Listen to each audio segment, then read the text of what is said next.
오늘도 예배 나오신 여러분들을 환영하고 축복합니다. 구축경을 외쳐보겠습니다.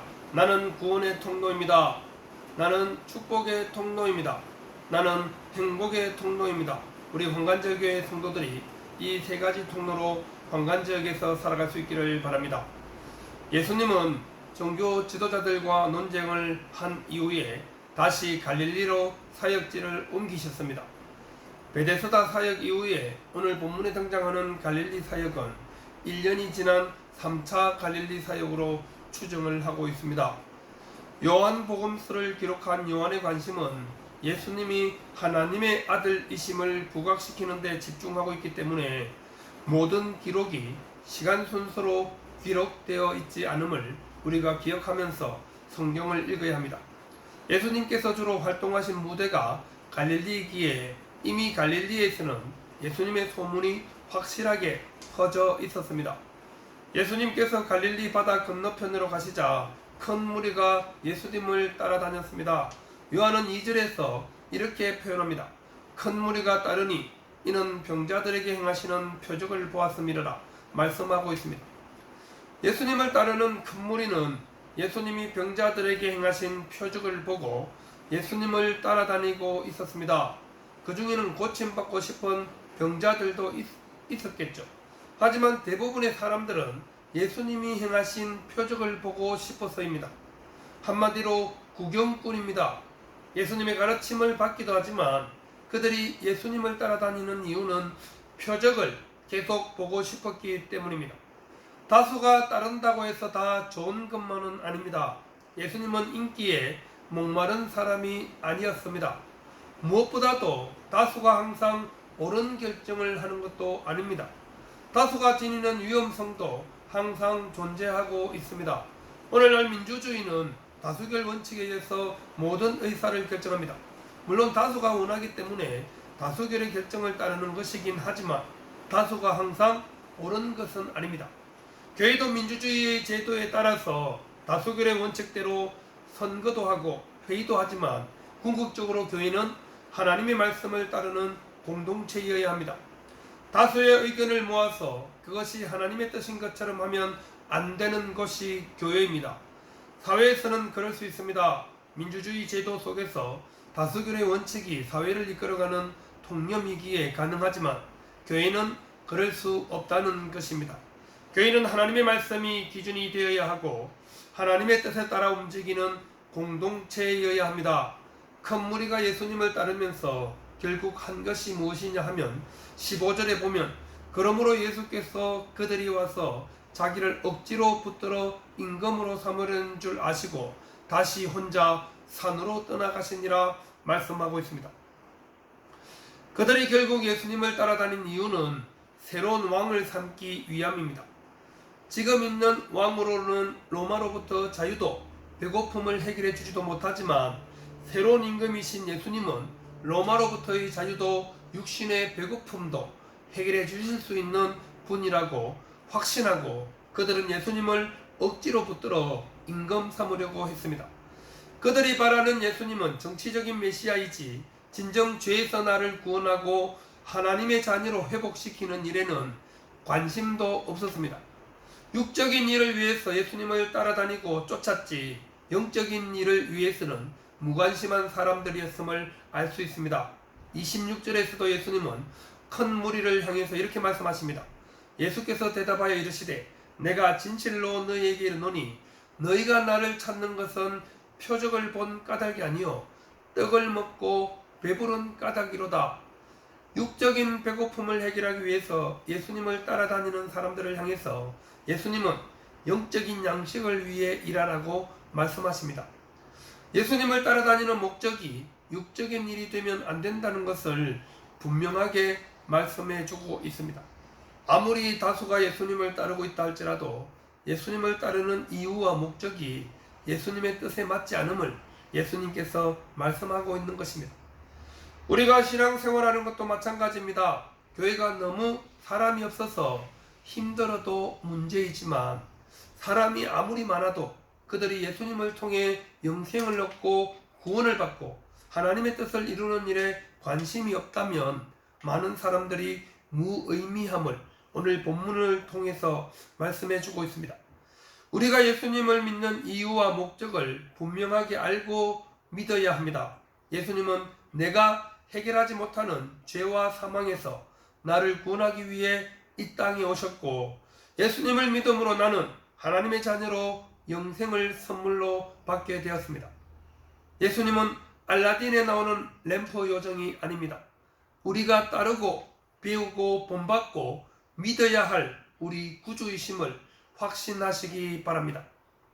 예수님은 자기에게 나오는 큰 무리를 보시고 빌립에게 물어봅니다. 우리가 어디서 떡을 사서 이 사람들을 먹이겠느냐? 예수님께 나온 큰 무리가 오랫동안 음식도 먹지 못한 채 예수님의 설교를 듣고 있었습니다. 그러니 예수님께서 빌립에게 이들을 어떻게 먹일 수 있을지를 물어본 것입니다. 하지만 예수님은 자신이 어떻게 해야 하는지 알고 계셨지만 빌립이 어떻게 반응하는지 알고 싶어서 아마 빌립에게 물어보았다고 요한은 설명하고 있습니다. 예수님은 자신을 따르고 있는 제자들의 마음을 확인하고 싶은 듯합니다. 6절에 이렇게 말씀하십니다. 이렇게 말씀하시면 친히 어떻게 하실지를 아시고 빌립을 시험하고자 하심이라. 빌립의 마음을 떠보려고 예수님이 물어보신 것입니다. 다른 공관복음서에는 많은 무리들을 걱정해서 제자들이 예수님께 먼저 묻습니다. 이들을 마을로 돌려보내서 음식을 사먹고 오도록 하는 것이 어떻겠냐고 제자들이 먼저 예수님께 묻는 것으로 나옵니다. 하지만 요한은 예수님께서 먼저 제자 빌립에게 물어본 것으로 기록하고 있습니다. 요한이 좀 더 상세하게 기록하고 있는 이유는 예수님의 신성을 더욱 부각시키기 위함입니다. 빌립은 당연히 금방 계산을 해냅니다. 한 입씩만 먹게 하더라도 200데나리온이 필요하다고 말합니다. 넉넉하게 먹을 수 있는 것이 아니라 조금씩 나누어 먹어도 200데나리온이 있어야 이들을 먹일 수 있는데 우리로서는 할 수 있는 일이 아니라고 대답하는 것입니다. 아주 현실적이고 정확하고 빠른 계산으로 예수님께 대답하고 있습니다. 예수님을 따라다니며 많은 표적을 보았음에도 불구하고 빌립은 현실적이고 계산적입니다. 예수님은 빌립이 그렇게 대답할 것을 아시고 혹시나 하는 마음에 물어봤을 것입니다. 우리는 공동체 안에서 어떤 상황이 되면 먼저 계산부터 합니다. 오늘날 이 세상은 물질 세상이라 돈이 없으면 할 수 있는 일이 아무것도 없습니다. 밥 한 끼를 사 먹으려고 해도 돈이 있어야 합니다. 그렇게 보면 빌립의 대답이 정확했습니다. 하지만 빌립은 중요한 한 가지를 놓치고 있었습니다. 자신이 함께하고 있는 예수님이 어떤 분이신지를 정확하게 알지를 못했습니다. 예수님은 사람의 모습으로 있지만 전능하신 하나님이십니다. 베데스다 연못에서 38년 된 병자를 말씀으로 고쳤습니다. 가나에서 물을 포도주로 만들었습니다. 왕의 신하들의 병도 고쳐주셨던 예수님이셨습니다. 많은 병자를 치유하고 고치신 모습을 옆에서 지켜보았지만 예수님의 능력을 제한하고 있었습니다. 빌립은 예수님을 따라다니고 함께 생활하고 있었지만 영적으로 둔감한 사람이었습니다. 그런 빌립에게 예수님은 보여주고 싶었습니다. 그래서 의도적으로 빌립에게 이 사람들을 어떻게 먹일 수 있겠는지 물어보신 것입니다. 예수님은 제자 한 명 한 명의 영적 상태에도 관심을 가지고 계셨습니다. 그래서 그 사람의 형편에 따라서 신앙 교육을 하셨습니다. 빌립은 안드레와 함께 예수님의 첫 제자였습니다. 하지만 예수님을 믿는 일에는 다른 제자들보다 둔감했던 것 같습니다. 그런 빌립을 안타까워하시면서 의도적으로 빌립에게 지금 상황을 물으신 것입니다.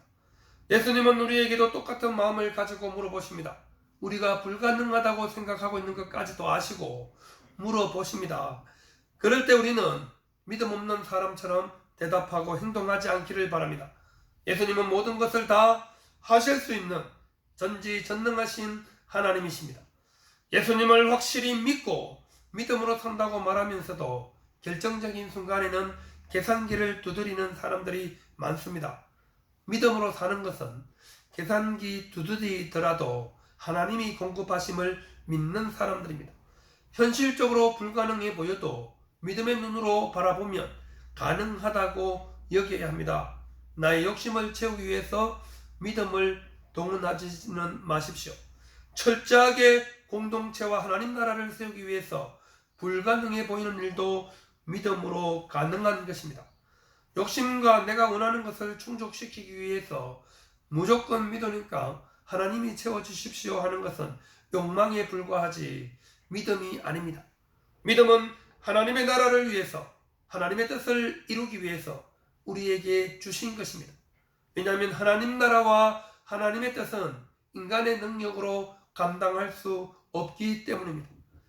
지금 모여있는 큰 무리를 예수님께서는 보시고 그들을 긍휼히 여기시고 그 문제를 예수님이 해결하고자 하는 것입니다. 그 전에 제자인 빌립의 마음을 확인하고 있는 것입니다. 하나님의 나라를 위해서 쓰임받을 제자가 지금 이 많은 사람들을 어떻게 먹일 수 있을지, 어떤 생각을 가지고 있는지 물어보시는 것입니다. 예수님께서 우리 마음도 확인하시고 계신다는 것을 꼭 기억하시기 바랍니다. 주님의 시험에 통과하시는 저와 우리 모든 성도들이 되시기를 바랍니다. 빌립은 200데나리온의 돈으로도 이들을 먹이기에는 부족하다고 계산을 해냈습니다. 계산이 엄청 빠른 제자입니다. 200데나리온의 돈은 엄청나게 많은 돈입니다. 노동자의 하루 품삯이 한 데나리온이었으니 200일 동안 한 푼도 안 쓰고 모아야 모을 수 있는 돈입니다. 요즘 하루 노동자가 20만원을 번다고 계산하면 4천만원 정도라고 생각하면 됩니다. 4천만원 있어도 장정 5천명이 만원짜리 밥을 먹으면 5천만원 있어야 하니 당연히 부족합니다. 정확하게 계산해서 도저히 감당할 수 없음을 예수님께 알려드리는 것이죠. 우리도 교회 일을 하면서 먼저 계산을 합니다. 당연히 돈이 있어야 이 세상에서는 무엇인가를 할 수 있습니다. 그런데 우리는 우리 돈으로 하려고 하기 때문에 못하는 것입니다. 내가 가진 돈을 가지고 내가 하려고 하니까 나는 돈이 없는데 어떻게 할 수 있냐고 생각하는 것이죠. 아무리 계산을 해봐도 우리 예배당을 건축하는데 3억이라는 돈이 듭니다. 땅값만 2억 8천입니다. 우리에게는 너무나도 큰 돈이죠. 계산기를 아무리 두드려봐도 우리 성도들이 20명도 안 됩니다. 20명이라고 해도 한 사람당 2,900만 원이라는 큰 돈을 내야 할 수 있는 일인데 누가 손뜻 2,900만 원을 낼 수 있겠습니까? 남편 몰래 가족들에게 말하지 않고 헌금하려니 몇천만 원은 사실 엄두도 내지 못하는 것입니다. 몇백만 원도 내기 힘든데 몇천만 원을 어떻게 내겠어요? 계산기 두드리면 그렇다는 말이죠. 그곳에 안드레도 있었습니다. 안드레는 빌립과 같이 예수님의 첫 제자가 되었습니다. 안드레는 사실 베드로를 전도한 사람이고 베드로의 형제이지만 제자들 중에 나서지 않는 사람입니다. 그런데 오늘 본문에 안드레에게 나서고 있습니다. 9절에 여기 한 아이가 있어 보리떡 5개와 물고기 2마리를 가지고 있나이다. 그러나 그것이 이 많은 사람에게 얼마나 되겠사옵나이까 말하고 있습니다. 평소에 잘 나서지 않던 안드레가 예수님께서 빌립에게 한 물음을 다 들었습니다. 그리고 빌립의 계산기 두드리는 소리도 들었습니다. 그리고 예수님께 말합니다. 여기 한 아이가 가지고 온 보리떡 5개, 물고기 2마리가 있습니다. 하지만 이것이 이 많은 사람에게 얼마나 도움이 되겠습니까? 말하는 거죠. 사실 보리떡 5개와 물고기 2마리는 10대 소년이 혼자서 먹을 수 있는 한 끼 식사입니다. 고딩처럼 10대 후반이 아니라 13살, 14살 정도의 소년이라고 생각하면 됩니다. 그런 아이가 가지고 온 도시락이지만 예수님께 가지고 온 것입니다. 같은 제자이지만 안드레는 완전히 다른 계산을 하고 있습니다. 처음부터 지금까지 예수님과 생활하면서 수많은 능력을 경험했습니다. 이번에도 예수님께 이 도시락을 가져다 드리면 어떻게든 예수님께서 해결하실 것이라는 확신이 안드레에게 있었습니다. 안드레는 계산기를 다른 마음으로 두드립니다. 현재 그곳에 있는 음식, 그 유일한 음식을 예수님께 가지고 나왔을 뿐이죠. 예수님의 능력을 믿었고 예수님께 드리면 그 뒷일은 예수님이 알아서 하실 것이라는 확신이 안드레에게 있었기 때문입니다. 안드레는 가나의 혼인잔치를 떠올렸을지도 모릅니다. 어떤 제자의 계산이 더 확실한 계산일까요? 우리 성도님들은 빌립 스타일이신가요? 안드레 스타일이신가요? 물어보면 대답은 다 안드레라고 말하지만 막상 현실에 닥치면 대부분 사람들이 빌립처럼 계산합니다. 예수님이 계시지만 이건 현실적으로 불가능하다고 생각을 합니다. 믿음이 나도 있지만 믿음으로 우격다짐으로 되는 게 있고 안 되는 게 있다. 이건 안 되는 것이라고 말합니다. 하지만 중요한 것은 그렇게 말하는 대부분의 사람들은 믿음으로 살지를 않습니다. 돈으로 세상을 살아갑니다. 돈이면 다 해결할 수 있다고 생각합니다. 오늘날 한국교회가 왜 이렇게 타락하고 변질된 이유가 무엇인지 아시죠? 돈으로 교회가 다 해결했기 때문입니다. 성도수가 많아지고 교회가 재정이 넉넉해지자 돈으로 다 해결했습니다. 그러니 기도하지 않아도 돈으로 다 해결할 수 있고 기도하지 않아도 돈 있으면 뭐든지 할 수 있으니까 계산도 물론 해야 합니다. 정확하게 계산해서 하나님께 그 돈을 달라고 기도해야 합니다. 우리 성도들이 열심히 기도해서 우리가 땅도 사고 교회도 짓고 있는 것입니다. 물론 공급처는 다른 교회를 통해서 여러 성도들을 통해서 우리에게 오는 것이지만 그 사람들의 마음을 움직이고 공급해 주신 분은 하나님이심을 확신하시기 바랍니다. 하나님은 사람을 통해서 반드시 일하십니다. 그것도 믿음 있는 하나님의 사람들을 통해서 말입니다.